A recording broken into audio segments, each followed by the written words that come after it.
تصوف و سلوک میں دونوں فریق اولیاء اللہ کی چاروں سلوک یعنی قادری، چشتی، سہروردی، نقش بندی میں بیعت کراتے ہیں۔ الغرض یہ دونوں فریق اہل سنت والجماعت کے تمام اصول و فروع میں متفق ہیں۔ ہاں البتہ ان دونوں فریق میں 4 چیزوں میں بنیادی اختلاف ہے۔ انہی 4 چیزوں کی اختلاف کی وجہ سے ایک دوسرے پر کفر کا فتویٰ لگایا گیا۔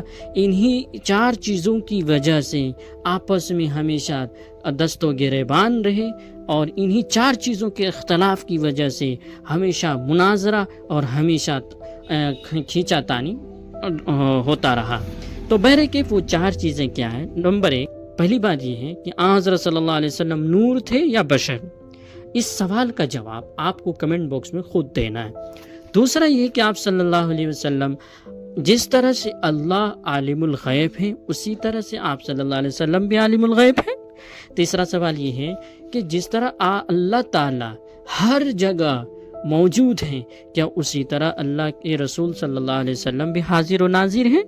چوتھا سوال اور سب سے بڑا سوال یہ ہے کہ جس طرح اللہ تعالیٰ مختار کل ہیں کیا اسی طرح حضور صلی اللہ علیہ وسلم بھی مختار کل ہیں؟ تعالیٰ کے بارے میں کہا جاتا ہے کہ تمام کائنات کا اختیار صرف اللہ کو ہے، کیا حضور صلی اللہ علیہ وسلم کے بھی قبضے میں ہے؟ تو پھر ان سوالوں کے جواب گول مول دینا اور اکابر کو صریح کافر کہنا یہ کہاں تک درست ہے؟